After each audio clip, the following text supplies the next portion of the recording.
서정진 회장 복귀 소식에 상당수의 투자자분들이 셀트리온 주가가 가장 많이 움직이지 않았을까 생각하셨을 텐데요. 상장된 셀트리온 그룹 관련 종목으로는 셀트리온 제약, 셀트리온 헬스케어가 있습니다. 서정진 회장 복귀에 가장 관심이 가는 주식, 서정진 회장 아래 셀트리온 제약 위에 있는 셀트리온 분석해 보겠습니다.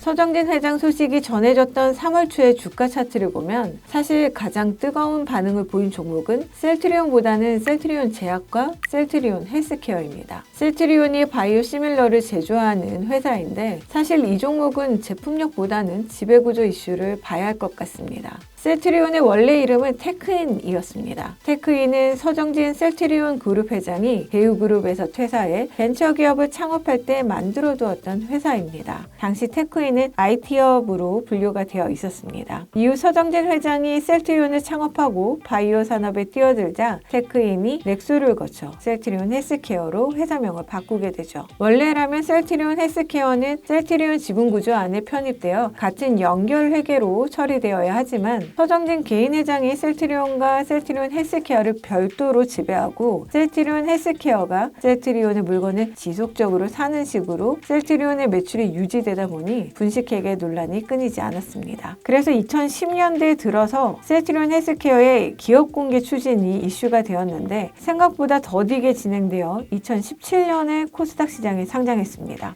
하지만 이후에도 분식회계 논란은 이어졌습니다. 그래서 복귀한 서정진 회장의 최대 미션 중 하나가 바로 3사의 합병입니다. 3사 합병은 2020년 1월부터 거론됐습니다. 2021년 말 셀트리온의 지주사 셀트리온 홀딩스와 셀트리온 헬스케어의 지주사 셀트리온 헬스케어 홀딩스의 합병을 마무리하면서 3사 합병을 위한 밑그림을 완성했죠. 하지만 이후 3사 합병에 대한 공식적인 발표는 없습니다. 지배구조를 해결하지 않는 이상 분식회계 논란에서 자유로울 수 없습니다. 일단 증권사들은 서정진 회장의 복귀에 대해 긍정적 점수를 줬습니다. 서정진 회장의 복귀로 빠른 의사결정이 이뤄지고 M&A나 활발한 투자가 가능할 것이라고 본 거죠. 키움증권은 셀트리온에 대해 항체 기반의 사업을 영위하고 있어 항체와 시너지 창출을 할 수 있는 플랫폼에 투자가 진행될 것으로 전망한다고 밝혔습니다. 다울투자증권은 미국 출시 전략과 신규 사업 진출 관련 의사결정이 빠르게 진행될 것으로 기대하며 이는 향후 기업가치 증대에 긍정적으로 작용할 것이라고 분석했습니다. 회사 측 역시 전략제품 승인과 출시, 신약 파이프라인 확보, 계열사 합병 등의 굵직한 현안이 산적한 상황에서 서 명예 회장의 빠른 판단과 의사결정이 필요한 상황이라고 말한 바 있습니다. 최근 셀트리온은 과감한 사업 재편을 진행하고 있습니다. 셀트리온 헬스케어는 지난해 셀트리온으로부터 셀트리온 USA를 인수하고 암젠이나 화이자 등에서 바이오시밀러 사업 성공 경험이 풍부한 토마스 뉴스비케를 미국 법인 최고 사업 책임자로 선임하면서 진단키트 사업을 정리했습니다. 이처럼 서정진 회장의 복귀와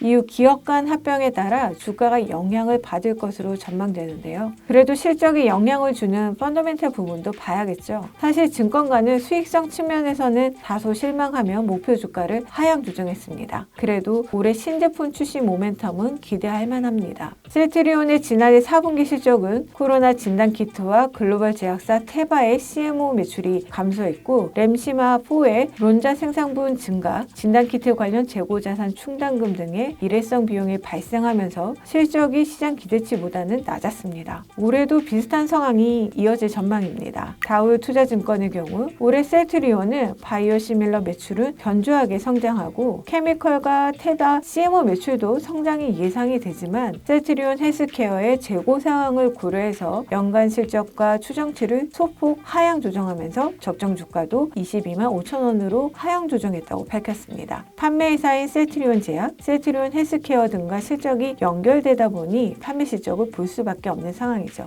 다만 다울투자증권은 스텔라라, 아일리아, 졸리어, 프롤리아 등의 신제품 라인업을 보유하고 있고 매년 1개 이상의 항체 신약 임상 개시가 예상이 돼 투자 의견은 매수를 유지한다고 밝혔습니다. 올해 출시가 기대되는 신제품의 현 진행 일정을 보면 휴미라 바이오시밀러 유플라이마는 DP 시설 지적사항이 발생해 FDA 허가가 지연이 되었지만 5월 중으로 허가를 받을 수 있을 전망입니다. 또 램시마이스C는 지난해 12월 BLA를 신청했으며 연내 FDA 허가가 기대됩니다. 있습니다. 스텔라라, 아일리아, 줄레어, 플룰리아, 약템락 등도 연내 EMA와 FDA 허가를 신청할 계획입니다. 키움증권도 올해 큰 모멘텀으로 휴미라 시밀러인 유플라이마 허가와 출시를 꼽았습니다. 키움증권은 연말에는 램시마 SC의 미국 FDA 승인이 기대되고 5월 중에 유플라이마가 미국에서 승인을 받으면 7월 출시가 가능할 것으로 보았습니다. 또 유플라이마 교체 처방 임상은 기존보다 6개월 빠르게 환자 모집이 진행되어 연내 완료 후에 허가 신청 제출이 가능할 것이라고 전했습니다.